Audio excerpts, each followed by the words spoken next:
Hey, Vanner family. So, as you can see, it's first thing in the morning. I've got the groggly voice.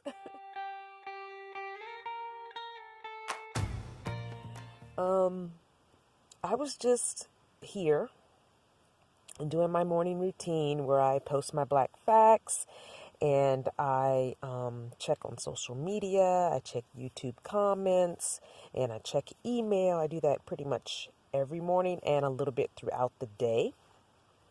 So, one of the biggest questions I get asked repeatedly is, will I have a van life companion, be it a person or a pet?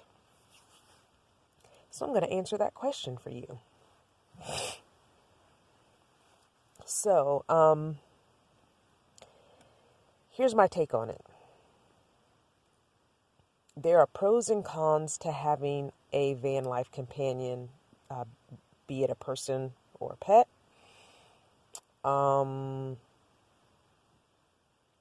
pros can sometimes outweigh the cons depending on who you are, depending on your lifestyle while living in the van life, depending on your rig size while living the van life,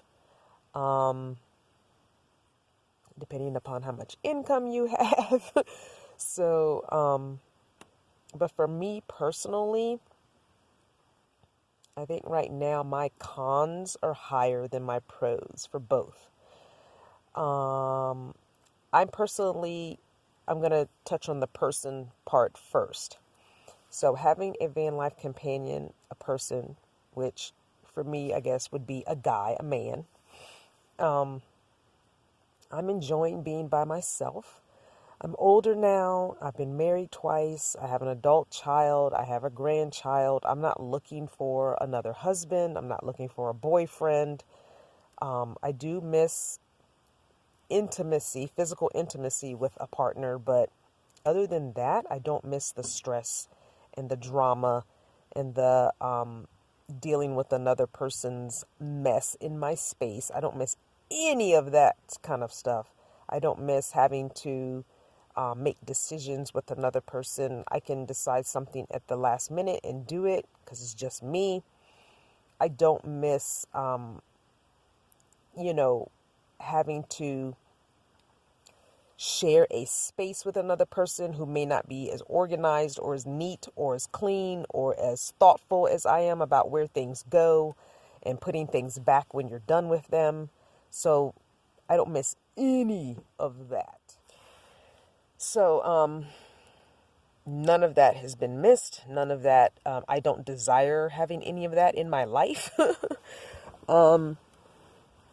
So I hope that answers that question. However, I can't say that if during my travels or if during the course of the next several years, a companion presented themselves and the circumstances were right, that I would say a complete hard and fast no. You never know. If someone has their own rig, if someone has a bigger rig, obviously, because there would be so much reconfiguration that would have to happen here. Let me adjust you. I feel like I'm leaning. I'm not using my regular tripod, so I'm dealing with some leaning issues here. I would have to adjust a lot in Cardinal to accommodate two people. And that would require me getting rid of at least half of my stuff because you would have to give the other person their fair share amount of room.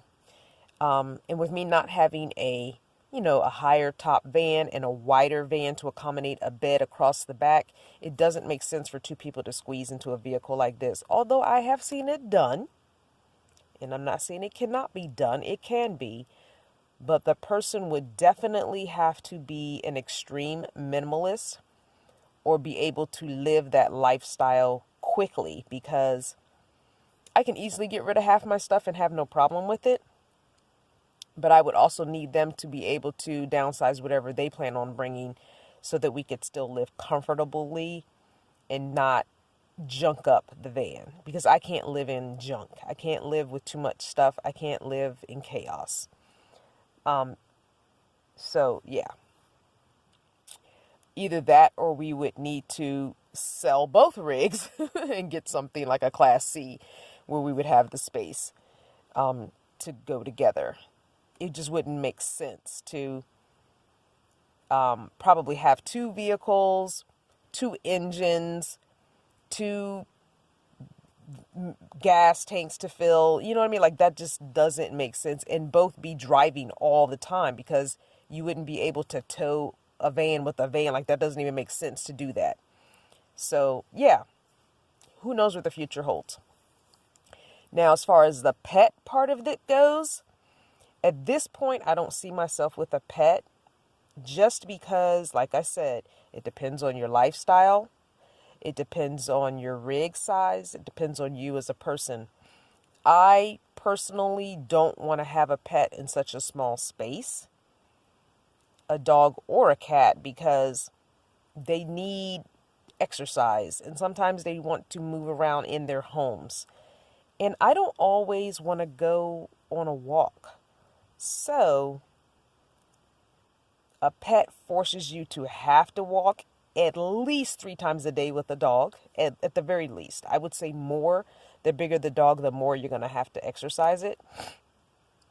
And sometimes even the little dogs that tend to be the terrier breed are going to need a lot of exercise. Why am I still feeling like this picture is leaning? I hope it's not. I feel like it